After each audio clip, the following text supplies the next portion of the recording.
ಇಲ್ಲಿಗೆ ಆಗಮಿಸಿರುವ ಸರ್ವರನ್ನು ಸ್ವಾಗತಿಸಲಿಕ್ಕೆ ಬರ್ತಾ ಇದ್ದಾರೆ ಗಣಪತಿ ಹೆಗಡೆ ಹುಲಿಮನೆ. ಎಲ್ಲರಿಗೂ ನಮಸ್ಕಾರ. ನಿಮಗೆಲ್ಲ ಗೊತ್ತಿರುವ ವಿಷಯವೇ, ಆದರೂ ಇಂದು ಮತ್ತೆ ಅದನ್ನೇ ಪುನರುಚ್ಚರಿಸುತ್ತೇನೆ. ಕಳೆದ 24 ವರ್ಷಗಳಿಂದ ನಾವು ಸಿದ್ದಾಪುರವನ್ನು ಕೇಂದ್ರೀಕೃತವಾಗಿರಿಸಿಕೊಂಡು ರಂಗಚಟುವಟಿಕೆಗಳನ್ನು ನಡೆಸ್ತಾ ಇದ್ದೇವೆ. ಪ್ರತಿ ವರ್ಷ ಒಂದು ಹೊಸ ನಾಟಕವನ್ನು ಎತ್ತುಕೊಂಡು ಸಿದ್ಧತೆ ನಡೆಸಿ ಮರುಪ್ರದರ್ಶನವನ್ನು ರಾಜ್ಯಾದ್ಯಂತ ಸಂಚರಿಸಿ ನಮಗೆ ಎಲ್ಲೆಲ್ಲಿ ಸಾಧ್ಯವಿದೆಯೋ ಅಲ್ಲೆಲ್ಲ ಪ್ರದರ್ಶನ ನೀಡ್ತಾ ಬರ್ತಾ ಇದ್ದೇವೆ. ಅಂತೆಯೇ ಹುಲಿಮನೆ ಸೀತಾರಾಮ ಶಾಸ್ತ್ರಿಗಳ ನೆನಪಿನಲ್ಲಿ ಪ್ರತಿ ವರ್ಷ ನಾಟಕೋತ್ಸವವನ್ನು ಆಯೋಜಿಸುತ್ತೇವೆ. ಈ ವರ್ಷ ವಿಶೇಷವಾಗಿ ನಾಟಕ ಅಕಾಡೆಮಿಯ ಸಹಯೋಗದೊಂದಿಗೆ, ಸಂಸ್ಕೃತಿ ಇಲಾಖೆಯ ಸಹಕಾರದೊಂದಿಗೆ, ಇಲ್ಲಿಯ ನಿಮ್ಮೆಲ್ಲರ ಸಹಕಾರದೊಂದಿಗೆ ಈ ವಾಜಗದ್ದೆಯಲ್ಲಿ ಜಿಲ್ಲಾ ರಂಗೋತ್ಸವವನ್ನು ಆಯೋಜಿಸಿದ್ದೇವೆ. ಇಂದು 3ನೇ ದಿನ ಸಮಾರೋಪ ಸಮಾರಂಭದಲ್ಲಿ ನಾವಿದ್ದೇವೆ. ಈ ಸಮಾರೋಪ ಸಮಾರಂಭಕ್ಕೆ ಆಗಮಿಸಿದವರು ನಾವು ಪ್ರೀತಿಯಿಂದ ಕೇಳಿಕೊಂಡ್ವಿ, ಬಹಳ ದೂರದಿಂದ ಬಂದಿದ್ದಾರೆ. ನಾಟಕ ಅಕಾಡೆಮಿಯ ಅಧ್ಯಕ್ಷರು, ನಿಮಗೆಲ್ಲರಿಗೂ ಪರಿಚಯ, ಉತ್ತಮವಾದ ನಟರು. ಬಹುಶಃ ಮುಕ್ತ ಧಾರಾವಾಹಿ ಮನೆ ಮಾತಾಗಿತ್ತು, ಅದರಲ್ಲಿ ಪಾತ್ರ ನಿರ್ವಹಿಸಿದವರು.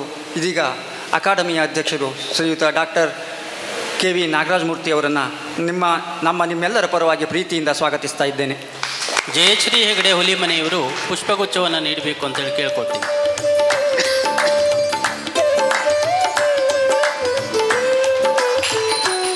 ನಮ್ಮ ರಂಗ ಸೌಗಂಧ ತಂಡದ ಪ್ರೇರಕ ಶಕ್ತಿ, ಒಂದರ್ಥದಲ್ಲಿ ಬೆನ್ನೆಲುಬು, ಪ್ರಜಾವಾಣಿಯ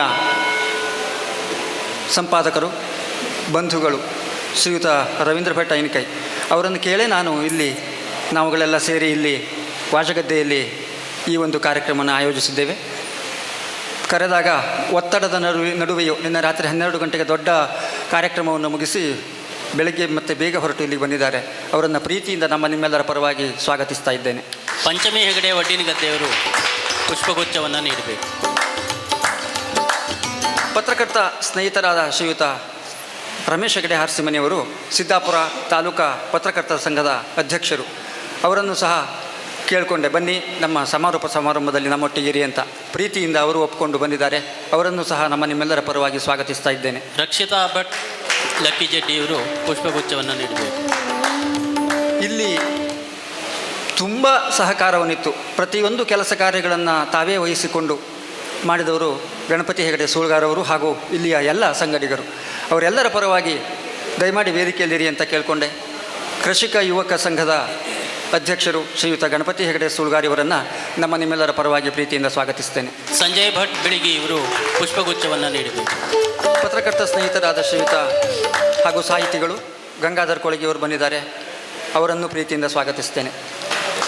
ರಾಜ್ಯೋತ್ಸವ ಪ್ರಶಸ್ತಿ ವಿಜೇತ ಸ್ನೇಹಿತ ಕೇಶವ್ ಕೊಳಗಿಯವರು ಬಂದಿದ್ದಾರೆ. ಅವರನ್ನು ಸ್ವಾಗತಿಸ್ತೇನೆ. ತಮ್ಮಣ್ಣ ಬೀಗಾರ್ ಅವರು ಬಂದಿದ್ದಾರೆ. ಶಿಕ್ಷಕರಾದ ಗೋಪಾಲ್ ನಾಯ್ಕರು ಬಂದಿದ್ದಾರೆ. ಹಾಗೆ ತುಂಬ ಇನ್ನೂ ಅಸಂಖ್ಯಾತ ಜನರು ನೀವುಗಳೆಲ್ಲ ಆಗಮಿಸಿದ್ದೀರಿ. ಪ್ರೇಕ್ಷಕ ಪ್ರಭುಗಳಾದ ನಿಮ್ಮನ್ನು ರಂಗಸೌಗಂಧ ತಂಡದ ವತಿಯಿಂದ ಪ್ರೀತಿಯಿಂದ ಸ್ವಾಗತಿಸಿ ನನ್ನ 2 ಮಾತುಗಳನ್ನು ಮುಗಿಸ್ತೇನೆ. ನಮಸ್ಕಾರ, ಧನ್ಯವಾದಗಳು. ಈಗ ಕರ್ನಾಟಕ ನಾಟಕ ಅಕಾಡೆಮಿ ಅಧ್ಯಕ್ಷರಾದಂತಹ ಡಾಕ್ಟರ್ KV ನಾಗರಾಜಮೂರ್ತಿಯವರು ತಮ್ಮ ಮಾತುಗಳನ್ನು ಆಡಬೇಕು ಅಂಥೇಳಿ ವಿನಂತಿ ಮಾಡಿಕೊಳ್ತೀನಿ.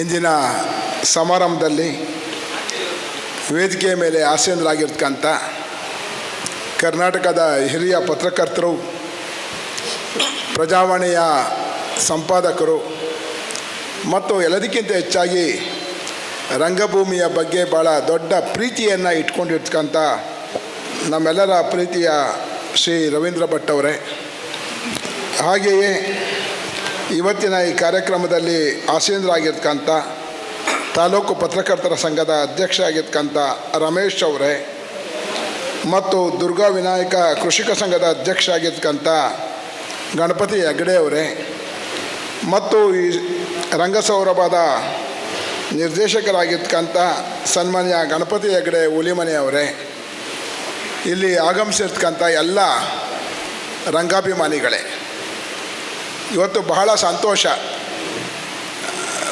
ಈ ಒಂದು ಉತ್ತರ ಕನ್ನಡ ಜಿಲ್ಲೆಯ ಜಿಲ್ಲಾ ರಂಗೋತ್ಸವವನ್ನು ನಾವು ನಾಟಕ ಅಕಾಡೆಮಿ ಆಯೋಜಿಸಬೇಕು ಅಂತ ಯೋಚಿಸ್ತಾ ಇದ್ದಾಗ ಸನ್ಮಾನ್ಯ ಗಣಪತಿ ಹೆಗಡೆ ಅವರು ಮುಂದೆ ಬಂದು ನಾವು ಮಾಡ್ತೀವಿ ಅಂತ ಹೇಳಿದ್ರು. ಭಾಳ ಸಂತೋಷದಿಂದ ಒಂದು ದಿನ ನಾವು ಮಾಡೋ ಕಾರ್ಯಕ್ರಮವನ್ನು 3 ದಿನಗಳ ಕಾಲ, ಅದರಲ್ಲೂ ವಿಶೇಷವಾಗಿ ಹುಲಿಮನೆಯ ಸೀತಾರಾಮ ಶಾಸ್ತ್ರಿಗಳ ಹೆಸರಿನಲ್ಲಿ ಮಾಡ್ತಾ ಇರ್ತಕ್ಕಂಥದ್ದು ನಿಜವಾಗ್ಲೂ ಕೂಡ ಕರ್ನಾಟಕ ನಾಟಕ ಅಕಾಡೆಮಿಗೆ ಒಂದು ದೊಡ್ಡ ಕೊಡುಗೆಯನ್ನು ಸನ್ಮಾನ್ಯ ಗಣಪತಿ ಹೆಗಡೆ ಅವರು ಮತ್ತು ರಂಗಸೌರಭದವರು ನೀಡಿದ್ದಾರೆ.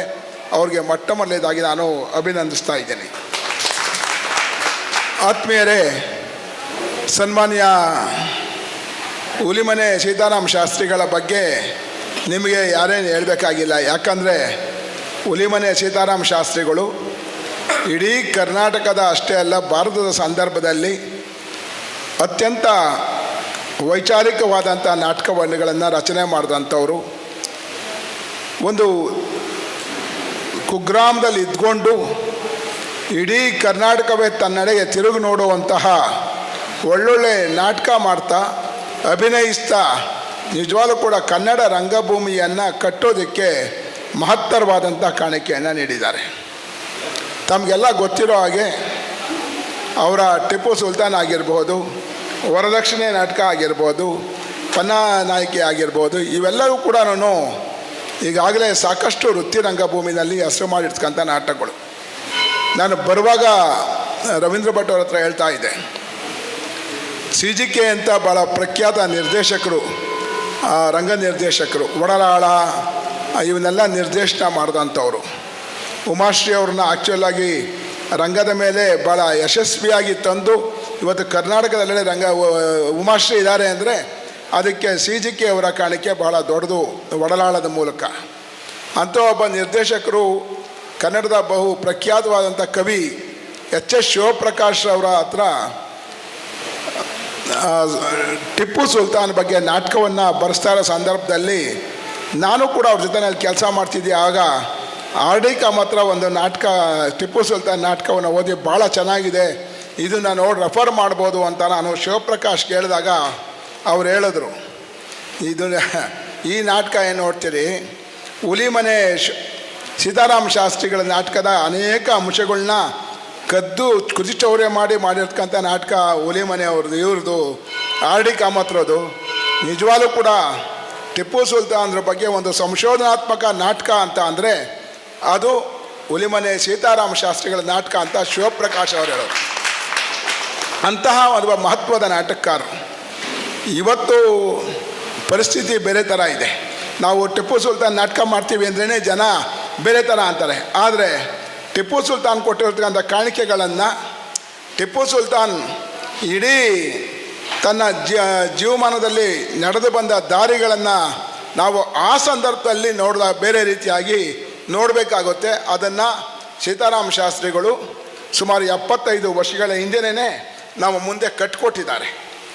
ಇವತ್ತು ನೋಡಿ, ನಾಟಕಗಳನ್ನು ಬರೆಯೋದಿದೆಯಲ್ಲ, ನಾಟಕಗಳನ್ನು ಬರೆಯೋದೇ ಒಂದು ದೊಡ್ಡ ಸವಾಲಾಗಿದೆ. ಗಿರೀಶ್ ಕಾರ್ನಾಡ್ ಬರೆದಾಗ ಅವರು ಪುರಾಣಗಳನ್ನು, ಜನಪದಗಳನ್ನು ಆಧರಿಸಿ ನಾಟಕಗಳನ್ನು ಬರಿತಾ ಹೋದರು. ಶಿವಪ್ರಕಾಶ್ ಅವರು ಜಾನಪದವನ್ನು ಮೂಲಭೂತವಾಗಿ ಇಟ್ಕೊಂಡು ಮತ್ತು ಕಾವ್ಯವನ್ನು ಬಳಸಿ ನಾಟಕಗಳನ್ನು ಬರೆದರು. ಕಂಬಾರರು ಜಾನಪದವನ್ನೇ ಮೂಲವಾಗಿ ಇಟ್ಕೊಂಡು ನಾಟಕಗಳನ್ನು ಬರಿತಾ ಹೋದರು. ಬಟ್ ಅಲ್ಲೂ ಕೂಡ ಜಮೀನ್ದಾರಿ ಪದ್ಧತಿ ಆಗಿರ್ಬೋದು, ಬೇರೆ ಬೇರೆದಲ್ಲಿ ಕಂಬಾರು ಬರೆದ್ರೆ ಅನೇಕ ವೈಚಾರಿಕ ವಿಚಾರಗಳನ್ನ ಇಟ್ಕೊಂಡು ಕಾರ್ನಾಡರು ಕೂಡ ಬರೆದ್ರು. ಆದರೆ ಇವೆಲ್ಲರಿಗಿಂತ ಮೊದಲನೇ ಹುಲಿಮನೆಯವರು ಇವೆಲ್ಲವನ್ನು ಮೀರಿ ವರದಕ್ಷಿಣೆ ನಾಟಕ ಬರೆದಾಗ ನೀವು ನಿಜವಲ್ಲ, ನಾವು ಎಲ್ಲರೂ ಹೇಳ್ತೀವಿ ಶ್ರೀರಂಗರು ಒಂದು ಹೊಸ ಚಲನೆಯನ್ನು ಕೊಟ್ಟರು ರಂಗಭೂಮಿಗೆ, ವೈಚಾರಿಕ ಚಿಂತನೆಗಳ ಮೂಲಕ ಕೊಟ್ಟರು ಅಂತ ಹೇಳ್ತೀವಿ.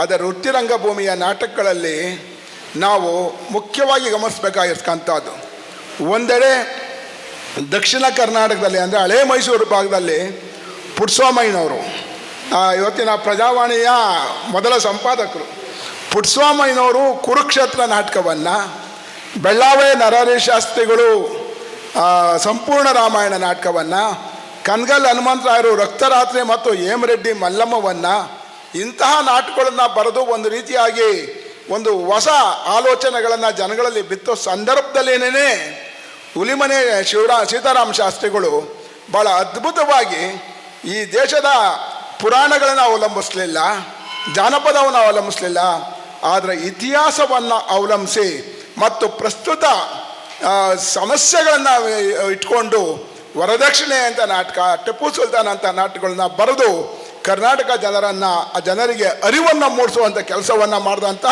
ವೃತ್ತಿರಂಗ ಭೂಮಿಯ ಬಹುಶಃ ಮೊದಲನೇ ನಾಟಕಕಾರ ಅಂದರೆ ಹುಲಿಮನೆ ಸೀತಾರಾಮ ಶಾಸ್ತ್ರಿ ಅನ್ನೋದು ಬಹುಶಃ ತಪ್ಪಲ್ಲ ಅಂತ ನಾನಾದರೂ ಭಾವಿಸಿದ್ದೀನಿ. ಆತ್ಮೀಯರೇ, ನಮಗೆಲ್ಲ ಗೊತ್ತಿರೋ ಹಾಗೆ ಇವತ್ತು ನಾಟಕಗಳನ್ನು ಬರೆಯೋದು ನಾನು ಆಗಲೇ ಹೇಳಿದಾಗೆ ಒಂದು ದೊಡ್ಡ ಸವಾಲು. ಇವತ್ತು ಮನರಂಜನೆಗೋಸ್ಕರ ನಾವು ನಾಟಕಗಳನ್ನು ಬರೀಬೇಕೆ ಅಥವಾ ಬೇರೆ ವಿಚಾರಗಳನ್ನ ಇಟ್ಕೊಂಡು ಬರೀಬೇಕೆ ಅಂತ ಯೋಚನೆಗಳನ್ನು ಮಾಡಿದಾಗ, ಯಾಕಂದರೆ ಇವತ್ತು ಬೆಂಗಳೂರು ಅಂತ ಕಡೆಗಳಲ್ಲಿ, ಮೈಸೂರು ಅಂತ ಕಡೆಗಳಲ್ಲಿ IT-BTನಲ್ಲಿ ಕೆಲಸ ಮಾಡ್ತಿರ್ತಕ್ಕಂಥವ್ರು ಶನಿವಾರ ಭಾನುವಾರ ಸಾಯಂಕಾಲ ಟೈಮ್ಸ್ ನಾಟಕ ನೋಡೋದು ಅಷ್ಟೇ ಅಲ್ಲ, ನಾಟಕಗಳನ್ನೂ ಮಾಡ್ತಾಯಿದ್ದಾರೆ. ನಾವೆಲ್ಲರೂ ಕೂಡ ಬೇರೆ ಬೇರೆ ಸುಮ್ಮನೆ ಮಾತಾಡ್ತಿರ್ತೀವಿ, ನಾಟಕಗಳು ಇವತ್ತಿಲ್ಲ, ಬಿದ್ದೋಗಿದೆ, ನಾಟಕಗಳು ಇಲ್ಲ, ಆ ನಾಟಕದ ಪರಂಪರೆ ಹೊರಟೋಗ್ತಿದೆ ಅಂತ. ನೀವು ಬೆಂಗಳೂರಲ್ಲಿ ನೀವು ಬಂದು ನೋಡಿದ್ರೆ ಪ್ರತಿದಿನ ಕನಿಷ್ಠ 8ರಿಂದ 10 ಥಿಯೇಟ್ರ್ಗಳಲ್ಲಿ ಅಥವಾ ಸ್ಥಳಗಳಲ್ಲಿ ನಾಟಕಗಳು ನಡೀತಾನೆ ಇರ್ತವೆ. ಶನಿವಾರ ಭಾನುವಾರ ಅಂತೂ ಗ್ಯಾರಂಟಿ 10 ನಾಟಕಗಳು ಇರ್ತವೆ. ರವೀಂದ್ರ ಕಲಾಕ್ಷೇತ್ರದಲ್ಲಿ ಬೆಳಗ್ಗೆ ಒಂದು ಶೋ, ಸಾಯಂಕಾಲ ಒಂದು ಶೋ ಇರುತ್ತೆ.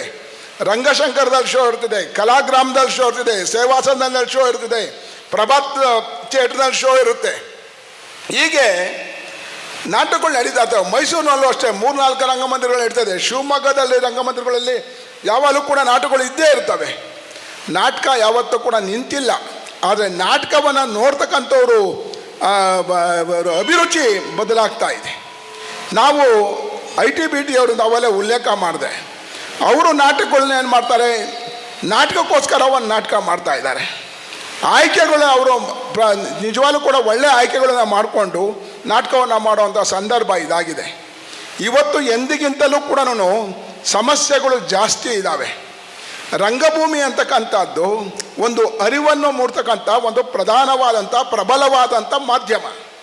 ನಿಮಗೆಲ್ಲ ಗೊತ್ತಿದೆ, ಒಂದು ಸಂಗೀತವನ್ನು ಮಾಡುವಂಥ ಕೆಲಸಕ್ಕಿಂತ, ಒಂದು ನೃತ್ಯಕ್ಕಿಂತ ಮಾಡೋ ಕೆಲಸಕ್ಕಿಂತ ನೃತ್ಯ, ಸಂಗೀತ ಎಲ್ಲಗಳನ್ನೂ ಒಳಗೊಂಡಂತೆ ರಂಗಭೂಮಿ ಜನರನ್ನು ಒಂದು ರೀತಿಯಾದಂತಹ ಪ್ರಜ್ಞೆಯನ್ನು ಮೂಡಿಸುವಂತಹ ಮಾಧ್ಯಮವಾಗಿ ಅಂದಿನ ಕಾಲದಿಂದಲೂ ಇವತ್ತಿನವರೆಗೂ ಇದೆ.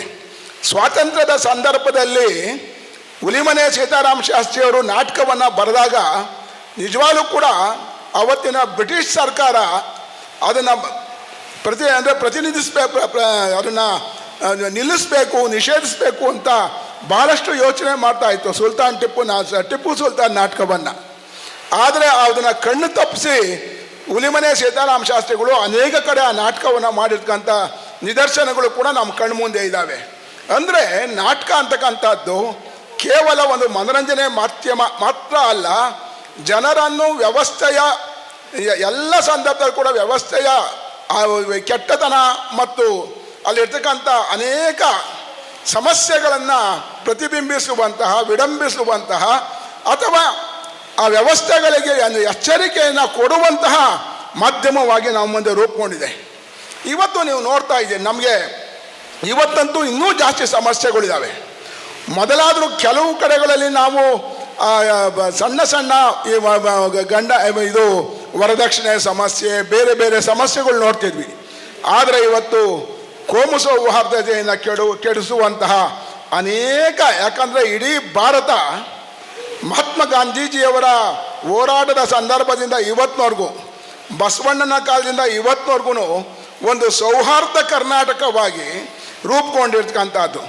ಭಾರತದ ಸಂದರ್ಭದಲ್ಲಿ ಒಂದು ಸೌಹಾರ್ದ ಭಾರತವಾಗಿದ್ದಂತಹದ್ದು. ಇಲ್ಲಿ ಹಿಂದೂ ಆಗಿರಲಿ, ಮುಸ್ಲಿಮಾನ್ ಆಗಿರಲಿ, ಕ್ರೈಸ್ತ ಆಗಿರಲಿ, ಪಾರ್ಸಿ ಆಗಿರಲಿ, ಎಲ್ಲರೂ ಕೂಡ ಒಂದು ಸಮನ್ವಯ ಭಾವದಿಂದ ಅವರು ಯಾವುದೇ ಧರ್ಮದಲ್ಲಿದ್ದರೂ ಕೂಡ ಎಲ್ಲ ಧರ್ಮದವರು ಕೂಡ ಒಬ್ಬ ಲಾಳ ಕಟ್ಟೋ ಸಾಬಿಯಿಂದ ಹಿಡಿದು ಇನ್ನೊಬ್ಬ ಯಾವನೋ ಪಾಠ ಮಾಡೋ ಪಾತ್ರಿವರೆಗೂ ಕೂಡ ಎಲ್ಲರೂ ಕೂಡ ಒಂದು ರೀತಿಯ ಸಹೋದರ ಭಾವನೆಯಿಂದ ಬದುಕ್ತಿದ್ದಂತಹ ಸಮನ್ವಯದ ನಾಡು ಅಂತಂದರೆ ಅದು ಭಾರತ ಮತ್ತು ಕರ್ನಾಟಕ ಅನ್ನೋದನ್ನು ನಾವ್ಯಾರೂ ಕೂಡ ಮರಿಬಾರ್ದು. ಇವತ್ತು ನೀವು ನೋಡ್ತೀವಿ, ಕಿಟ್ಟಲ್ಲಿ ಹೋಗಿದ್ದೀರಿ, ಇನ್ನೂ ಅನೇಕ ಜನ ಇದ್ರೆ ಕನ್ನಡ ಬೆಳವಣಿಗೆ ಬಹಳಷ್ಟು ಕಡಿಮೆ ಇರ್ತಿತ್ತು. ಅವರ ಕೊಡುಗೆ ಕೂಡ ಭಾಳ, ಒಬ್ಬ ಕ್ರಿಶ್ಚಿಯನ್ರಾಗಿದ್ರು ಕೂಡ ಅವರ ಕೊಡುಗೆ ಭಾಳಷ್ಟು ಕೊಡುಗೆ ಇದೆ. ಅದೇ ರೀತಿಯೇ ಮಹಮ್ಮದಿಯರ ಇವತ್ತು ನಾವು ಶಶಿನಾಳ ಶರೀಫ್ ಆಗಿರ್ಬೋದು, ನಿಸ್ಸಾರ್ ಅಹಮದ್ ಅವರು ಆಗಿರ್ಬೋದು, ಇಂಥವರ ಕೊಡುಗೆಗಳು ನೋಡಿದಾಗ ಕನ್ನಡ ಸಾಹಿತ್ಯ ಕ್ಷೇತ್ರ ಕೂಡ ಕೊಡುಗೆ ಬಹಳಷ್ಟಿದೆ. ಆಡಳಿತಗಾರರು ಸಹ ಕೂಡ ಬಹಳಷ್ಟು ಜನ ಬಂದು ಹೋಗಿದ್ದಾರೆ. ಆದರೆ ನಾವೆಲ್ಲರೂ ಕೂಡ ಸಮನ್ವಯತೆಯಿಂದ ಬದುಕಿದಂಥ ಈ ನಾಡಿನಲ್ಲಿ ಇವತ್ತು ಕೋಮು ಸೌಹಾರ್ದತೆ ನಾಶ ಆಗ್ತಾ ಕೋಮುವಾದಿಗಳ ಕೈ ಮೇಲಾಗ್ತಾ ಇರ್ತಕ್ಕಂಥದ್ದು ನಿಜಕ್ಕೂ ಕೂಡ ವ್ಯಸನವಾದ ಸಂಗತಿ. ಅದೇ ರೀತಿಯಾಗಿ ಮಹಿಳೆ 12ನೇ ಶತಮಾನದಲ್ಲೇ ಇನ್ನು ಲಂಡನ್ ಅಂತ ಕಡೆಗಳಲ್ಲೇನೆ ಸಮಾನತೆ ಇಲ್ಲದಂಥ ಸಂದರ್ಭದಲ್ಲಿ 12ನೇ ಶತಮಾನದ ವಚನಕಾರರುಗಳು ಮಹಿಳೆಯರಿಗೆ ಸಮಾನವಾದಂಥ ಸ್ಥಾನಮಾನವನ್ನು ಕೊಟ್ಟು ಅವತ್ತಿನ ಕಾಲದಲ್ಲೇ 38 ಜನ ವಚನಗಾರ್ತಿಯರು ರೂಪುಗೊಂಡಂತಹ ಒಂದು ಪ್ರಬುದ್ಧ ಕರ್ನಾಟಕ ಇದು. ಮಹಿಳೆಯರಿಗೆ ಸಮಾನವಾದಂಥ ಸ್ಥಾನಮಾನವನ್ನು ಮಹಾಮನೆಯಲ್ಲಿ ಕೊಟ್ಟಿದ್ರು. ಇವತ್ತಿನ ಪಾರ್ಲಿಮೆಂಟ್ ಏನಂತ ಹೇಳ್ತೀವಿ, ಅವತ್ತಿನ ಮಹಾಮನೆ ನಿಮ್ಗೆ ಹತ್ರ ಇರ್ತಕ್ಕಂಥ ಉಳುವಿನಲ್ಲಿರ್ತಕ್ಕಂಥ ಅನೇಕ ಐತಿಹ್ಯಗಳು ಕೂಡ ಸಾರದಿ ಹೇಳ್ತಾ ಇದ್ದಾವೆ. ಆದರೆ ಇವತ್ತು ಮಹಿಳೆ ನಿಜವಾಗ್ಲೂ ಕೂಡ ಭಾರತದ ಸಂದರ್ಭದಲ್ಲಿ ನೀವು ನೋಡಿದಾಗ ಒಬ್ಬ ಒಂಟಿ ಮಹಿಳೆ ಇವತ್ತು ಕೂಡ ಓಡಾಡ್ಲಿಕ್ಕಾಗದಂಥ ಸ್ಥಿತಿ ಇವತ್ತಿದೆ. ನೀವು ಮೊನ್ನೆ ತಾನೇ ಮಣಿಪುರದಲ್ಲಿ ನಡೆದಂಥ ಘಟನೆ ನೋಡಿದಾಗ ನಾವೆಲ್ಲರೂ ಕೂಡ ತಲೆ ತಗ್ಗಿಸ್ಬೇಕು. ಅಲ್ಲಿ ನಡೆದಂಥ ಕುಕಿ ಮತ್ತು ಇದರ ಸಮುದಾಯಗಳಲ್ಲಿ ನಡೆದಂಥ ಗಲಾಟೆ ಸಂದರ್ಭದಲ್ಲಿ ಸುಮಾರು 100 ಜನ ಹೆಣ್ಮಕ್ಳನ್ನ ಬೆತ್ತಲೆ ಮಾಡಿ ಓಡಿಸಿದಂಥ ಸಂದರ್ಭದಲ್ಲಿ ನಮಗೆ ನಿಜವಾಗ್ಲೂ ಕೂಡ ನಮ್ಮ ಸಮಾಜ ಯಾವ ಸ್ಥಿತಿಯಲ್ಲಿದೆ ಅಂತಕ್ಕಂಥದ್ದನ್ನು ನಾವು ಯೋಚನೆ ಮಾಡಬೇಕಾಗಿದೆ. ಇವೆಲ್ಲ ಸಂದರ್ಭಗಳಲ್ಲೂ ಕೂಡ ನಾವು ಜನರನ್ನು ಒಂದು ಅರಿವನ್ನು ಮೂಡಿಸುವಂಥ ಕೆಲಸವನ್ನು ಮಾಡೋಕ್ಕೆ ಸಾಧ್ಯ ಇರತಕ್ಕಂಥದ್ದು ಯಾವ ರಾಜಕಾರಣಿಗಳಿಂದ ಅಂತೂ ಅಲ್ಲ, ಅಥವಾ ದೇವಸ್ಥಾನದ ಪೂಜಾರಿಗಳಿಂದೂ ಅಲ್ಲ, ಈ ಮತೀಯ ಶಕ್ತಿಗಳಿಂದೂ ಅಲ್ಲ. ನಿಜವಾಗ್ಲೂ ಇದ್ದರೆ ಅದು ಕಲೆ ಸಾಹಿತ್ಯದಿಂದ ಮಾತ್ರ ಅನ್ನೋದನ್ನು ನಾವು ಮರೆಯಬಾರ್ದು. ಇವತ್ತು ಸಂಗೀತ ಅಂತಕ್ಕಂಥದ್ದು, ನೃತ್ಯ ಅಂತಕ್ಕಂಥದ್ದು, ನಾಟಕ ಮನುಷ್ಯನ ಮನಸ್ಸು ವ್ಯಗ್ರಗೊಂಡಾಗ ಅವನನ್ನು ಸಮಾಧಾನ ಮಾಡೋಕ್ಕೆ ಇರ್ತಕ್ಕಂಥ ಒಂದು ದೊಡ್ಡ ಸಾಧನ. ಅದರ ಜೊತೆಗೆ ಅರಿವನ್ನು ಉಂಟು ಮಾಡ್ತಕ್ಕಂಥ ವೈಚಾರಿಕ ಚಿಂತನೆಗಳನ್ನು ಕೂಡ ರಂಗಭೂಮಿಯ ಮೂಲಕ ನಾವು ಬಿತ್ತಾ ಹೋಗಬೇಕಾಗುತ್ತೆ. ನೀವು BMC ಅವರ ಗದಾಯುದ್ಧ ನೋಡಬೇಕು, ಅದು ಒಂದು ನಾಟಕ. BMCಯ ಗದಾಯುದ್ಧದಲ್ಲಿ ಇವತ್ತು ಯುದ್ಧ ನಡೀತಾ ಇದೆ. ಪ್ರಪಂಚದಲ್ಲಿ ನಿಜವಾಗ್ಲೂ ಕೂಡ ಈ ಸಾಮ್ರಾಜ್ಯಶಾಹಿ ಧೋರಣೆಯ ಎಷ್ಟು ಮಟ್ಟಿಗೆ ವೈಭವೀಕರಿಸ್ತಾ ಇದ್ದಾರೆ ಅಂತ ಅಂದರೆ ಅದು ಮಾಧ್ಯಮಗಳು ಎಲ್ಲವೂ ಕೂಡ ನೀವು ನೋಡ್ತಾ ಇದ್ದೀರಿ. ಅಂತಹ ಸಂದರ್ಭದಲ್ಲಿ ಇವತ್ತು ಟ್ರಂಪ್ ಅಂತವರು ಒಬ್ಬ ಹುಚ್ಚುಂತರ ಆಡ್ತಿದ್ದಾನೆ. ಆದರೂ ಕೂಡ ಎಲ್ಲೋ ಒಂದು ಕಡೆ ನಮ್ಮ ಮನಸ್ಸಿನಲ್ಲಿ ಟ್ರಂಪ್ಗೆ ಜೈ ಅನ್ನೋ ಜನನೂ ಕೂಡ ನಮ್ಮಲ್ಲಿ ಇದ್ದಾರೆ, ಟ್ರಂಪ್ಗೆ ಜೈ ಅನ್ನೋ ಜನ ಇದ್ದಾರೆ. ಆದರೆ ಸಹಸ್ರಾರು ಜನ ಮಕ್ಕಳು ಹೆಂಗಸರು ಅಲ್ಲಿ ಇರಾನ್ನಲ್ಲಾಗಲಿ, ಇರಾಕ್ನಲ್ಲಾಗಲಿ, ಇಸ್ರೇಲ್ನಲ್ಲಾಗಲಿ ಸಾಯ್ತಾ ಬೀಳ್ತಾ ಇದ್ದಾರಲ್ಲ, ಅವರು ನಮ್ಮ ಥರನೇ ಅಣ್ಣ ತಮ್ಮದಿರಲ್ವಾ ಅನ್ನೋ ಒಂದು ಭಾವನೆಯನ್ನು ನಾವು ಮನುಷ್ಯ ಪ್ರೀತಿಯನ್ನು ಕಳ್ಕೊಂಡು ನಾವು ಬದುಕ್ತಾ ಇದ್ದೀವಿ. ಈ ಸಂದರ್ಭದಲ್ಲಿ ನಮ್ಮ ರಂಗಭೂಮಿಯ ಜವಾಬ್ದಾರಿ ಜಾಸ್ತಿ ಇದೆ. ಒಂದು ಸಣ್ಣ ಪ್ರಸಂಗ, BMC ಅವರ ಒಂದು ಪ್ರಸಂಗವನ್ನು ಹೇಳಿ ನಾನು ಮಾತು ಮುಗಿಸ್ತೇನೆ, ಯಾಕಂದರೆ ನಾಟಕ ಇದೆ. BMC ಅವರ ಗದಾಯುದ್ಧದಲ್ಲಿ ಒಂದು ಪ್ರಸಂಗ ಬರುತ್ತೆ. ಕುರುಕ್ಷೇತ್ರದ ಯುದ್ಧ ಆಗಿರುತ್ತೆ. 18ನೇ ದಿನ ಕುರುಕ್ಷೇತ್ರದ ಯುದ್ಧ. ಅಲ್ಲಿ ದುರ್ಯೋಧನನ ಮನೆಯಲ್ಲಿ ಎಲ್ಲರೂ ಕೂಡ ಕಾಯ್ತಾ ಇದ್ದಾರೆ. ಯಾಕಂದರೆ ಕೈ ಮುರ್ಕೊಂಡು, ಕಾಲು ಮುರ್ಕೊಂಡು, ಸೊಂಟ ಮುರ್ಕೊಂಡು ಎಲ್ಲ ಸೈನಿಕರು ಕೂಡ ಓಡಿ ಓಡಿ ವಾಪಸ್ಸು ಅರಮನೆಗೆ ಓಡಿ ಬರ್ತಾ ಇರ್ತಾರೆ. ಅರಮನೆಯಲ್ಲಿ ಧೃತರಾಷ್ಟ್ರ ಕೇಳ್ತಾ ಇರ್ತಾನೆ, ಬನ್ನ ಬನ್ನ ಅಂತ. ಯಾರನ್ನ ಅಂದರೆ ಅವ್ರ ಮಗ ದುರ್ಯೋಧನನ್ನ. ಬನ್ನ ದುರ್ಯೋಧನ ಬನ್ನ ಅಂತ. ಬಂದಿರಲ್ಲ. ಅವನ ಮೊಮ್ಮಗನಿಗೆ ಹೇಳ್ತಾನೆ, ಹೋಗೋ ನೋಡು ನಿಮ್ಮ ಅಪ್ಪ ಬರ್ತಾ ಇದ್ದಾನ ನೋಡು ಅಂತಾನೆ. ಅವನ ಮಗ ಪುಟ್ಟ ಹುಡುಗ ಅವನು ಓಡೋಗಿ ನೋಡ್ತಾನೆ, ಅಪ್ಪ ತಾತ ಇನ್ನೂ ಬಂದಿಲ್ಲ ಅಂತಾನೆ. ತಾತ ಇನ್ನೂ ಬಂದಿಲ್ಲ ಅಂತಾನೆ. ವಿದುರ ನೋಡು ಅಂತ ವಿದುರನಿಗೆ ಹೇಳ್ತಾನೆ. ವಿದುರ ಕೂಡ ಇನ್ನೂ ಬಂದಿಲ್ಲ ಅಂತ. ಅದಕ್ಕೆ ಏನಾಯಿತು, ಹೋಗಿ ನೋಡ್ರಿ ಅಂತ ಅಂತಾನೆ. ಆವಾಗ ಒಂದು ಲಾಠಿನ ತಗೊಂಡು, ಕತ್ಲಾಗ್ತಾ ಇರ್ತಿದೆ, ಒಂದು ಲಾಠಿನ ತಗೊಂಡು ವಿದುರ ದುರ್ಯೋಧನನ ಮಗ ಇಬ್ಬರು ಹುಡಿಕೊಂಡು ಹೋಗ್ತಾರೆ.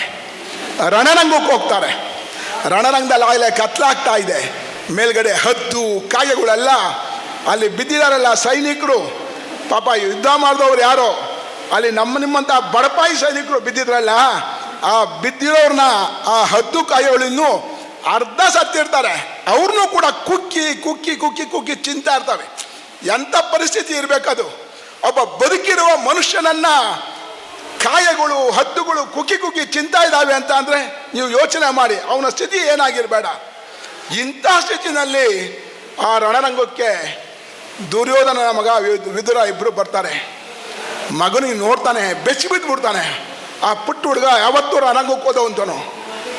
ಅಪ್ಪ ಅಪ್ಪ ಅಪ್ಪ ಎಲ್ಲಿದ್ಯಪ್ಪ ಅಂತಾನೆ. ಎಲ್ಲ ಕಡೆ ತಿಂತಾ ಇದ್ದಾವೆ ಹದ್ದು ಕಾಯಿಗಳು. ಎಲ್ಲಿದ್ಯಪ್ಪ ಅಪ್ಪ ಅಂತ ಕಿರಿಸ್ತಾನೆ. ಆವಾಗ ಅದೆಲ್ಲೋ ಒಂದು ಕಡೆ ಒಂದು ಕೈ ಮೇಲೆ ತರುತ್ತೆ.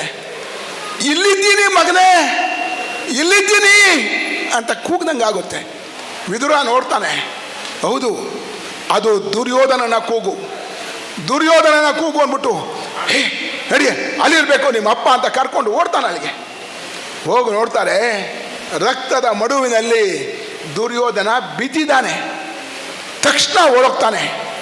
ಓಡೋಗ್ಬಿಟ್ಟು ವಿದುರ ಎರಡೂ ಕೈಗಳಿಂದ ಆ ದುರ್ಯೋಧನನ ಎತ್ತಿ ಕುಂಡ್ರಿಸ್ತಾನೆ. ಕುಂಡ್ರಿಸ್ಬಿಟ್ಟು ಹಿಂದ್ಗಡೆ ಸಪೋರ್ಟ್ ಕೊಟ್ಕೊಂಡು ನಿಂತ್ಕೋತಾನೆ ಈಗ ಇಟ್ಕೊಂಡು. ಆವಾಗ ಮಗ ಕೇಳ್ತಾನೆ, ಅಪ್ಪ ಏನಾಯಿತು ನಿನಗೆ ಅಂತಾನೆ. ಅವಾಗ ಅವನಿದ್ದವನು ಅಲ್ಲನ್ನು ಕರೀತಾ ಹೇಳ್ತಾನೆ, ಅವನು ಮಗನೇ ಆ ದೃಷ್ಟ ಭೀಮ ಕಣೋ ನನ್ನನ್ನು ಈ ಸ್ಥಿತಿಗೆ ತಂದಿರೋವನು, ನೀನು ಅವನನ್ನು ಬಿಡಬೇಡ ಅಂತಾನೆ. ಅಂದರೆ ನೋಡಿ ಆ ಯುದ್ಧ, ಅವನು ಕೈಕಾಲು ಮುರ್ಕೊಂಡು ಬಿದ್ದವನೇ, ಬಿದ್ದಿರೋವನು ಹೇಳ್ತಾನೆ ಅವಲ್ಲೂ ಕೂಡ ಅವನ ಮನಸ್ಥಿತಿ ಏನಿದೆ, ನೀನು ಅವನು ಬಿಡಬೇಡ ಕಣೋ ಮಗನೇ ಅಂತಾನೆ. ಆಗ ಅದಿರ್ಲಪ್ಪ, ಏನಪ್ಪ ಇದು, ನಿನ್ನ ತಲೆಯಲ್ಲಿ ರಕ್ತ, ಕೈಯಲ್ಲಿ ರಕ್ತ ಅಪ್ಪ ಅಂತ ಓಡೋಗಿ ಅಪ್ಪನ ತಪ್ಕೊಂಡು ಅಪ್ಪನ ತೊಡೆ ಮೇಲೆ ಕೂತ್ಕೋತಾನೆ. ಕೂತ್ಕೊಂಡ ತಕ್ಷಣ ದುರ್ಯೋಧನ ಇದ್ದವನು ಮಗನ್ನ ಜೋರಾಗಿ ತಳ್ತಾನೆ. ತಳ್ಳಿದಾಗ ಅಷ್ಟು ದೂರ ಹೋಗಿ ಮಗ ಬೀಳ್ತಾನೆ. ದೂರಕ್ಕೆ ಹೋಗಿ ಬೀಳ್ತಾನೆ. ಬಿದ್ದಾಗ ಮಗನಿಗೆ ಸಿಟ್ಟು ಬರುತ್ತೆ. ಯಾಕೆ ಹಿಂಗೆ ತಳ್ಳಿದೆ ಅಂತ ಅಂತಾನೆ.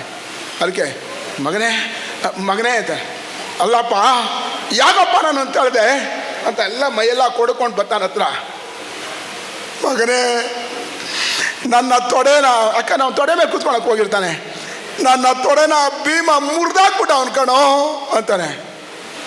ತಕ್ಷಣ ಹೇಳ್ತಾನೆ ಮಗ, ನಾಚಿಕೆ ಆಗೋದಿಲ್ವೇನಪ್ಪ, ನಿನ್ನ ಸಿಂಹಾಸನದ ಆಸೆಗೋಸ್ಕರ ನನ್ನ ಸಿಂಹಾಸನವನ್ನು ಮುರಿದಾಕ್ಬಿಟ್ಟಿಯಲ್ಲೋ ಅಂತಾನೆ.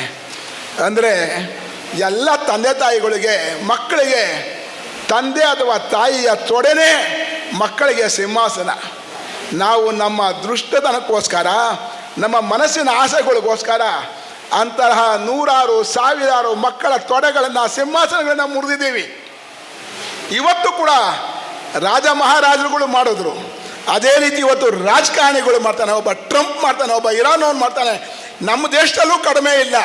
ಯುದ್ಧದ ವ್ಯಾಮೋಹಿಗಳು ಬಹಳಷ್ಟು ಜನ ಇದ್ದಾರೆ. ಬೇರೆ ಬೇರೆ ನೆಪಗಳು ಎತ್ಕೊಂಡು ನಮ್ಮ ಮನುಷ್ಯಗಳನ್ನ ಎತ್ಕಡ್ತಾರೆ. ಇಂತಹ ಸಂದರ್ಭದಲ್ಲಿ ರಂಗಭೂಮಿ ಅತ್ಯಂತ ಪ್ರಜ್ಞತೆಯಿಂದ ಚಿಂತನೆ ಮಾಡಿ ನಾವು ನಾಟಕಗಳನ್ನು ರಚನೆ ಮಾಡಬೇಕು. ಇವತ್ತು ನಾನು ಆಗಲೇ ಹೇಳಿದಾಗೆ ವರದಕ್ಷಿಣೆಯ ಮುಖ ಹೆಣ್ಣಿಗೆ ಆಗ್ತಿದ್ದಂಥ ತೊಂದರೆ ಆಗಿರ್ಬೋದು. ಟಿಪ್ಪು ಸುಲ್ತಾನ್ ತನ್ನ ಮಕ್ಕಳನ್ನು ಒತ್ತೆ ಇಟ್ಟು ರಾಜ್ಯವನ್ನು ರಕ್ಷಿಸುವಂತಹ ದೇಶಭಕ್ತಿಯ ಹುಲಿಮನೆ ಸೀತಾರಾಮ ಶಾಸ್ತ್ರಿಗಳ ನಾಟಕ ಆಗಿರ್ಬೋದು. ಇಂತಹ ನಾಟಕಗಳ ಮೂಲಕ ನಾವು ಜನರ ಪ್ರಜ್ಞೆಯನ್ನು, ಮಾನವೀಯತೆಯನ್ನು, ಮನುಷ್ಯ ಸಂಸ್ಕೃತಿಯನ್ನು ನಾವು ಇವತ್ತು ಬೆಳೆಸಬೇಕಾಗಿದೆ. ರಂಗಭೂಮಿ ಕೇವಲ ಮನರಂಜನೆ ಮಾಧ್ಯಮ ಮಾತ್ರ ಅಲ್ಲ, ಇದು ನಮ್ಮೆಲ್ಲರಿಗೂ ಕೂಡ ಅರಿವನ್ನು ಉಂಟು ಮಾಡ್ತಕ್ಕಂಥ ಮಹಾನ್ ಸಾಧನ. ಇಷ್ಟೇಳಿ ನಾನು ಮಾತು ಮುಗಿಸ್ತೇನೆ. ನಮಸ್ಕಾರ. ಮನುಷ್ಯನನ್ನು ಮಾನವನನ್ನಾಗಿಸುವುದೇ ನಾಟಕಗಳು ಅನ್ನುವಂಥ ಅಭಿಪ್ರಾಯವನ್ನು ವ್ಯಕ್ತಪಡಿಸಿದ್ದಾರೆ. ಒಬ್ಬ ಉತ್ತಮ ನಟ ಕತೆ ಹೇಳಿದರೂ ಕೂಡ ನಾಟಕವಾಗಿಯೇ ಜನರಿಗೆ ಕಾಣುವ ಹಾಗಾದರೆ ಅದು ತುಂಬ ಹೆಮ್ಮೆಯ ವಿಷಯ ಅಂತ ಅಂದ್ಕೊಳ್ತೀವಿ. ಡಾಕ್ಟರ್ ಕೆ ವಿ ನಾಗರಾಜ್ ಮೂರ್ತಿಯವರಿಗೆ ಧನ್ಯವಾದಗಳು. ಶ್ರೀ ರವೀಂದ್ರ ಭಟ್ ಐನ್ಕೈ, ಕಾರ್ಯನಿರ್ವಾಹಕ ಸಂಪಾದಕರು, ಪ್ರಜಾವಾಣಿ ಬೆಂಗಳೂರು, ಇವರು ಒಂದೆರಡು ಮಾತುಗಳನ್ನು ಆಡಬೇಕು ಅಂತೇಳಿ ಕೇಳ್ಕೊಳ್ತೀನಿ. ರಂಗಸೌಗಂಧ ಕನ್ನಡ ಮತ್ತು ಸಂಸ್ಕೃತಿ ಇಲಾಖೆ ಮತ್ತು ಕರ್ನಾಟಕ ನಾಟಕ ಅಕಾಡೆಮಿಯ ಆಶ್ರಯದಲ್ಲಿ 3 ದಿವಸ ನಡೆದ ಜಿಲ್ಲಾ ರಂಗೋತ್ಸವದ ಸಮಾರೋಪ ಸಮಾರಂಭದಲ್ಲಿ ನಿಜ ಅರ್ಥದಲ್ಲಿ ಸಮಾರೋಪ ಭಾಷಣವನ್ನು ಮಾಡಿದ ನಾಟಕ ಅಕಾಡೆಮಿ ಅಧ್ಯಕ್ಷರಾದ ಕೆ ವಿ ನಾಗರಾಜ್ ಮೂರ್ತಿ ಅವರೇ, ರಮೇಶ್ ಹಾರಸಿಮನೆ ಅವರೇ, ಗಣಪತಿ ಹೆಗಡೆ ಸುಳಗಾರ್ ಅವರೇ, ಹಾಗೂ ವೇದಿಕೆಯ ಮುಂಭಾಗದಲ್ಲಿರುವಂಥ ಎಲ್ಲ ರಂಗಪ್ರೇಮಿಗಳೇ, ನಾಗರಾಜ್ ಮೂರ್ತಿಯವರು ಸಾಕಷ್ಟು ವಿಷಯಗಳನ್ನು ಹೇಳಿದರು. ಅದಕ್ಕೆ ನಿರೂಪಕರು ಹೇಳ್ತಾ ಇದ್ರು, ಭಾಷಣ ಮಾಡುವಾಗಲೂ ರಂಗ ನಿರ್ದೇಶಕರು ಮಾತಾಡಿದರೂ ಅದು ನಾಟಕದ ಥರ ಆಗ್ತದೆ ಅಂತೇಳಿ, ಹಾಗೆ ಪತ್ರಕರ್ತ ಮಾತಾಡಿದರೆ ಅದು ವರದಿ ಥರ ಆಗಿಬಿಟ್ರೆ ಅಂತ ಭಯ ನನಗೆ. ಹುಲಿಮನೆ ಸೀತಾರಾಮ ಶಾಸ್ತ್ರಿಗಳು ಗಣಪತಿ ಹೆಗಡೆ ಹುಲಿಮನೆಗೆ ಹೇಗೆ ಅಜ್ಜನೋ ನನಗೂ ಹಾಗೆ ಅಜ್ಜ.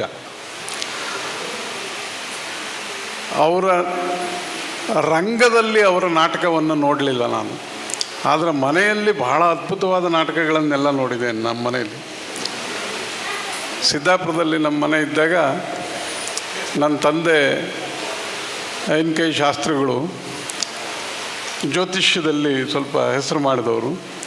ಬುಧವಾರ ಸಿದ್ದಾಪುರ ಸಂತೆಗೆ ಶಾಸ್ತ್ರಿಗಳು ಬರೋರು. ಮಧ್ಯಾಹ್ನ ಊಟ ನಮ್ಮನೇಲಿ ಊಟ ಮಾಡೋದಾದರೂ ಅವ್ರಿಗೆ 12:30 ಊಟಕ್ಕೆ ಹಾಕ್ಬೇಕು. ಶಾಸ್ತ್ರಿಗಳಿಗೆ, ಹುಲಿಮನೆ ಸೀತಾರಾಮ ಶಾಸ್ತ್ರಿಗಳಿಗೆ 12:30 ಊಟಕ್ಕೆ ಆಗಬೇಕು. NK ಶಾಸ್ತ್ರಿಗಳಿಗೆ ಜನ ಎಲ್ಲ ಎದ್ದೋದ್ಮೇಲೆ ಒಳಗಡೆ ಊಟಕ್ಕೆ ಬರಬೇಕು. 12:30 ಅವರು ಎದ್ದು ನಿಂತು, ನಾನು ಈಗ ಊಟಕ್ಕೆ ಹೋಗ್ತೇನೆ, ನೀನು ಬರ್ತೀಯಾ ಅಂತ ಕೇಳೋರು. ಇಲ್ಲ, ಇವ್ರನ್ನೆಲ್ಲ ಕಳಿಸ್ಬಿಡಿ.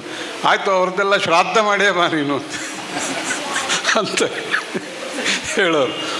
ಹೋಗಿ 3 ಗಂಟೆ 3:30 ಕೂತ್ಕೊಂಡು ನೋಡಿವು ಇವರು ಊಟಕ್ಕೆ ಬಿಡದೆ ಹೋದರೆ ಆ ಬಂದವ್ರಿಗೆ ಬೈಯೋರು.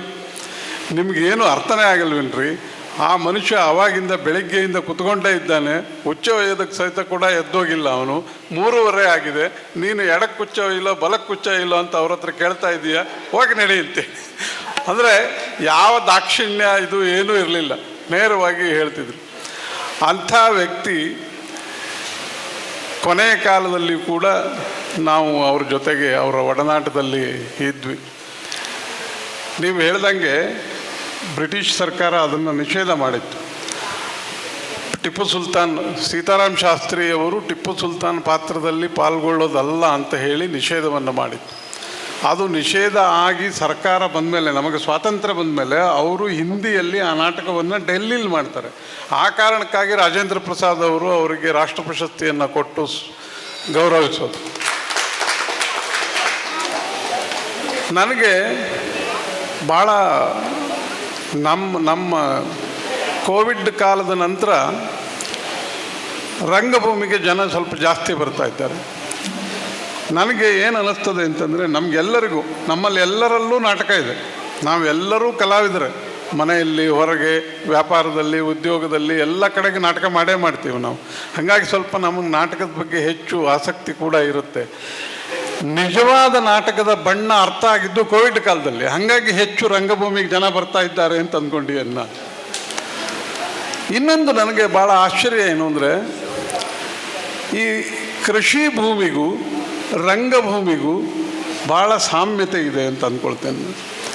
ಇಲ್ಲಿ ಏನನ್ನಾದರೂ ಬಿತ್ತಿ ಬೆಳೀಬೋದು ಮತ್ತು ಒಳ್ಳೆಯದನ್ನು ಬೆಳೀಬೋದು. ಚೆನ್ನಾಗಿ ಬೆಳೆ ಬರುತ್ತೆ ಅಂತೇಳಿ ನೀವು ರಾಸಾಯನಿಕ ಗೊಬ್ಬರ ಹಾಕಿದರೆ ಅದು ಭೂಮಿಯ ಫಲವತ್ತತೆಯನ್ನು ಹೇಗೆ ಹಾಳು ಮಾಡುತ್ತೋ, ಹಾಗೆ ರಂಗಭೂಮಿಯಲ್ಲಿ ಆಕರ್ಷಣೆಗಾಗಿ ಏನೆಲ್ಲವನ್ನು ಸೇರಿಸಿದರೆ ಅದು ರಾಸಾಯನಿಕ ಗೊಬ್ಬರದ ಥರನೇ ರಂಗಭೂಮಿಯ ಫಲವತ್ತತೆಯನ್ನು ಹಾಳು ಮಾಡುತ್ತೆ.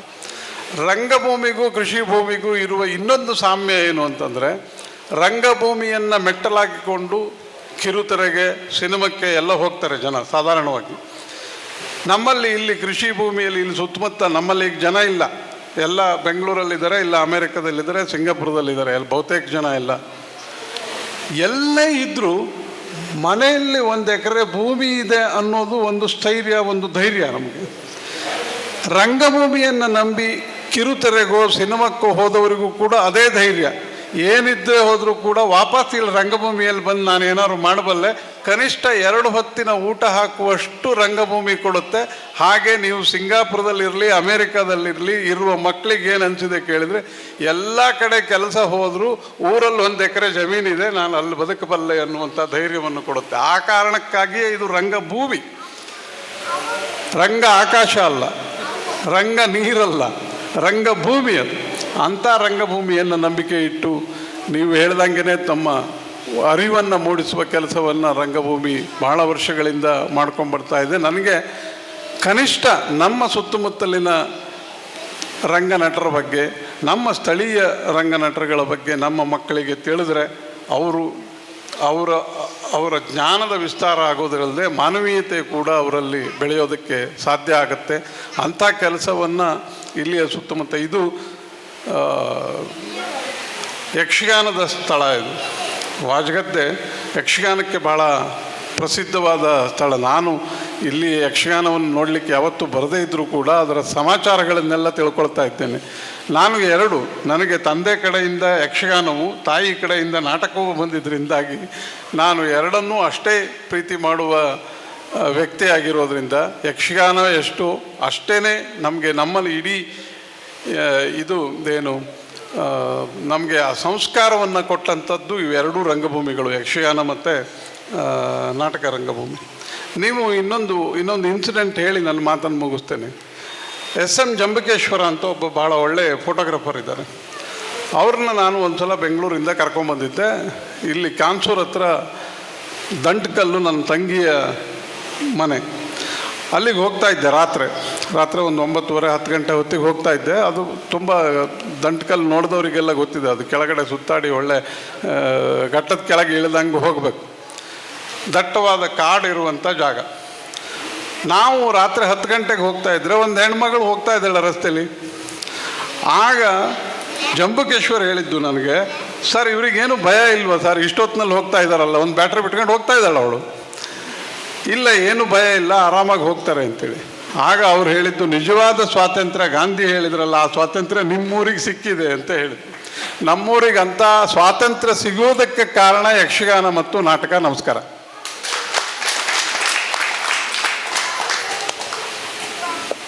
ಕೃಷಿ ಭೂಮಿ ಹಾಗೂ ರಂಗಭೂಮಿ ಎರಡೂ ಕೂಡ ಮನುಷ್ಯನ ಆಸೆಗಳನ್ನು ಪೂರೈಸ್ತವೆ, ಅತಿ ಆಸೆಗಳನ್ನಲ್ಲ.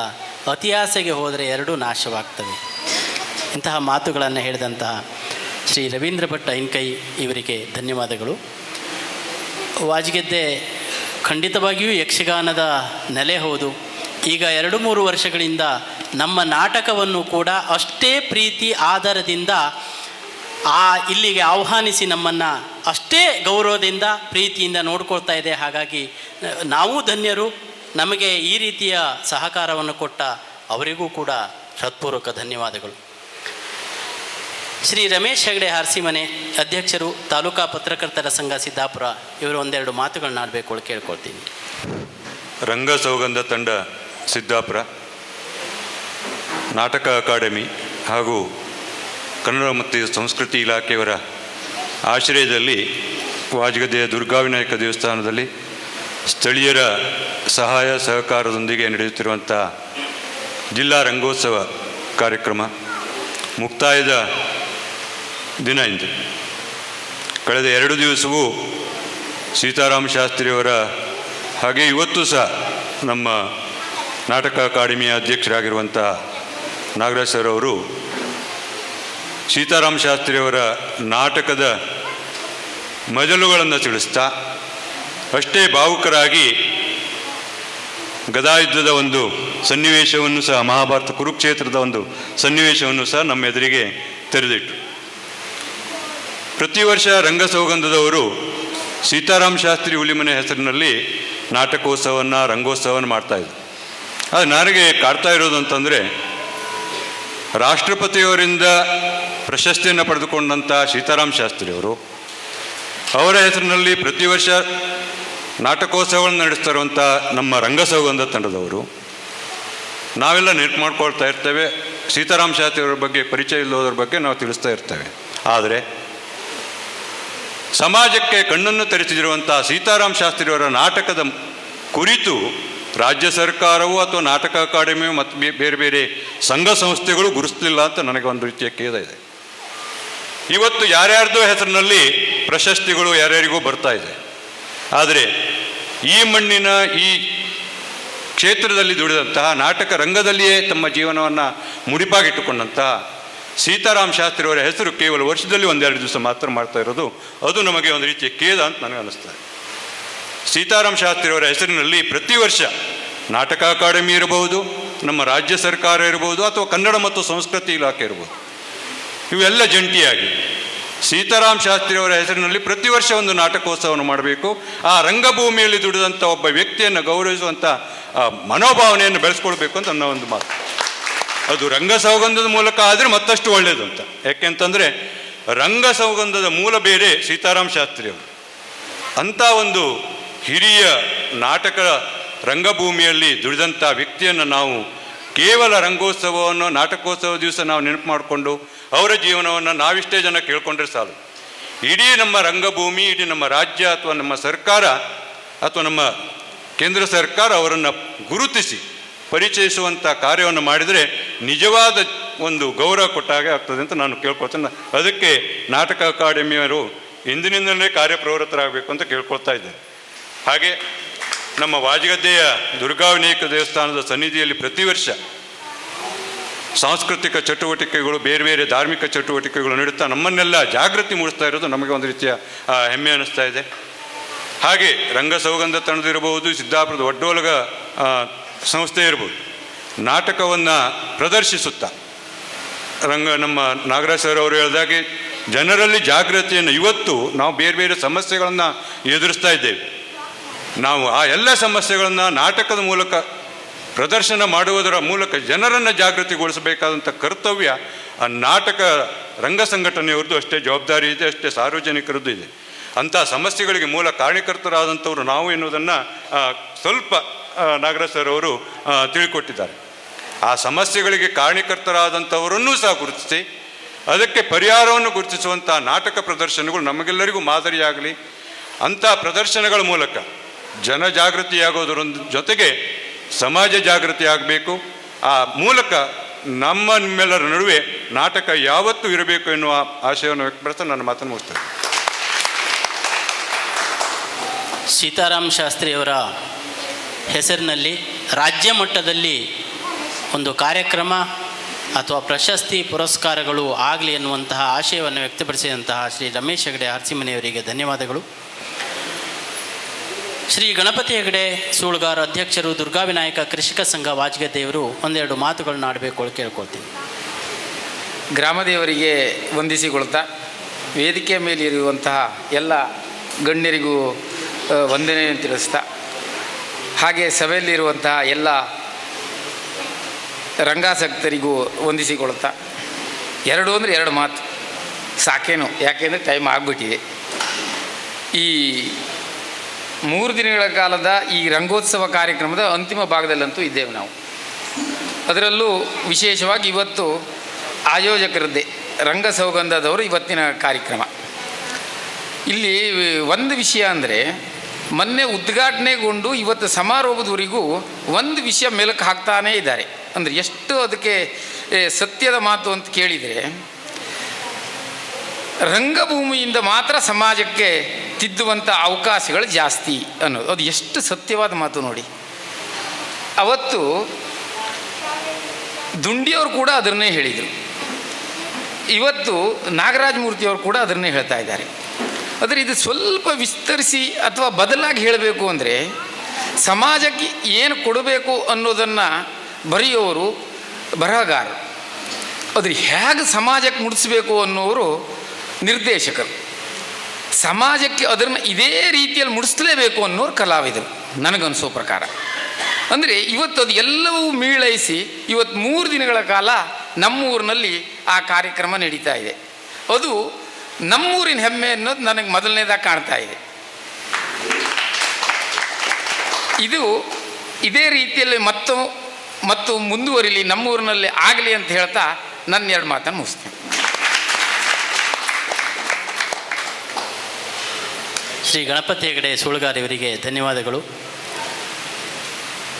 ವಂದನಾರ್ಪಣೆಗೆ ಹೋಗುವ ಮುನ್ನ ನಾಗರಾಜ್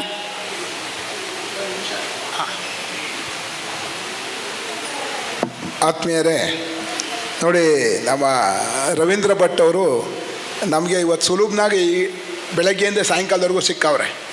ನಾನು ಬೆಂಗಳೂರಿನಲ್ಲಿ ಎಷ್ಟೇ ಸರ್ತಿ ನಮ್ಮ ಕಾರ್ಯಕ್ರಮಕ್ಕೆ ಬನ್ನಿ ಅಂದರೆ ಒಂದಿನವೂ ಬರೋದೇ ಇಲ್ಲ, ಟೈಮೇ ಸಿಗೋದೇ ಇಲ್ಲ. ಆಫೀಸ್ನಲ್ಲಿ ಅಷ್ಟು ಇದಿರ್ತಾರೆ. ನಾವು ಒಂದು ದೊಡ್ಡದೊಂದು ಬೆಂಗಳೂರಿನಲ್ಲಿ ರಂಗಪರಿಷೆ ಅಂತ ಮಾಡಿದ್ವಿ. ಸುಮಾರು ನಾವು ಪೋಲ್ಯಾಂಡಿಂದ ನಾಟಕ ಕರೆಸಿ, ಬ್ರೆಜಿಲಿಂದ ನಾಟಕ ಕರೆಸಿ, ದೇಶದ ಬೇರೆ ಬೇರೆ ಜಿಲ್ಲೆಗಳಿಂದ, ವೆಸ್ಟ್ ಬೆಂಗಾಲು, ಉತ್ತರ ಪ್ರದೇಶ, ದೆಹಲಿಯಿಂದ ಎಲ್ಲ ನಾಟಕ ಪ್ರದರ್ಶನ ಮಾಡಿದ್ವಿ. ಅವೆಲ್ಲ ಸಂದರ್ಭದಲ್ಲಿ ಅವರು ಮುಖ್ಯ ಅತಿಥಿಗಳು ಅವತ್ತು ಬಂದಿರಲಿಲ್ಲ. ಅದಕ್ಕೆ ಇವತ್ತು ಅವ್ರಿಗೆ ಒಂದು ಪನಿಷ್ಮೆಂಟ್ ಏನಂದರೆ, ಅಲ್ಲಿ ಕೊಡಬೇಕಾಗಿದ್ದಂಥ ಗೌರವವನ್ನು ನಾವು ಅಕಾಡೆಮಿ ವತಿಯಿಂದ ಇಲ್ಲಿ ಸಲ್ಲಿಸ್ತಿದ್ದೀವಿ.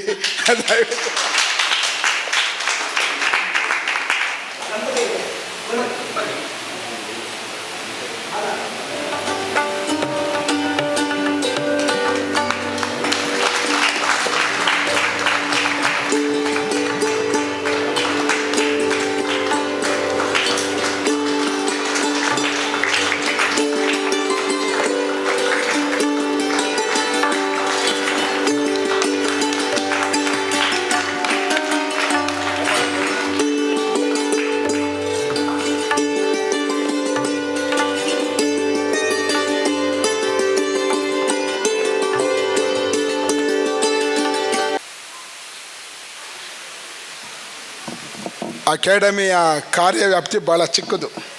ಆದರೂ ಕೂಡ ಒಂದನ್ನು ಹೇಳಬಲ್ಲೆ ನಾನು. ಯಾಕಂದರೆ ನೀವು ಎಲ್ಲಿ ಜಾಗ ಸಿಗುತ್ತೆ ಅನ್ನೋದನ್ನು ಗುರುತಿಸಿ ಅದರ ಬಗ್ಗೆ ಎಲ್ಲ ಸಿದ್ಧತೆ ಮಾಡಿಕೊಟ್ರೆ ಖಂಡಿತವಾಗಲೂ ಕೂಡ ಮುಖ್ಯಮಂತ್ರಿಗಳ ಹತ್ರ ಹೇಳಿ, ಇದು ನಾವು ಕೆರೆಮನೆಯವ್ರ ಹೆಸರಲ್ಲೇ, ಇದು ಹುಲಿಮನೆಯವ್ರ ಹೆಸರಲ್ಲೇನೆ ಒಂದು ರಂಗಮಂದಿರ ಕಟ್ಟೋದಕ್ಕೆ ಖಂಡಿತವಾಗ್ಲೂ ನಾನು 100ಕ್ಕೆ 100ರಷ್ಟು ಪ್ರಯತ್ನ ಮಾಡ್ತೀನಿ. ಖಂಡಿತವಾಗ್ಲೂ ಧನ್ಯವಾದಗಳು. ಇಲ್ಲಿಗೆ ಆಗಮಿಸಿ ನಮ್ಮ ಕಾರ್ಯಕ್ರಮವನ್ನು ಚೆಂದಗಾಣಿಸಿಕೊಟ್ಟಂತಹ ಡಾಕ್ಟರ್ ಕೆ ವಿ ನಾಗರಾಜ ಮೂರ್ತಿಯವರಿಗೆ ನಮ್ಮ ರಂಗತಂಡ ಹಾಗೂ ಇಲ್ಲಿ ನೆರೆದಿರುವಂತಹ ಸಮಸ್ತರ ಪರವಾಗಿ ಹೃತ್ಪೂರ್ವಕ ಧನ್ಯವಾದಗಳನ್ನು ಅರ್ಪಿಸ್ತಾ ಇದ್ದೇವೆ. ಜಯಶ್ರೀ ಹೆಗಡೆ ಹುಲಿಮನೆ ಇವರು ನಾಗರಾಜ ಮೂರ್ತಿಯವರಿಗೆ ನೆನಪಿನ ಕಾಣಿಕೆಯನ್ನು ಕೊಡಬೇಕು ಅಂತೇಳಿ ಕೇಳ್ಕೊಳ್ತೀನಿ.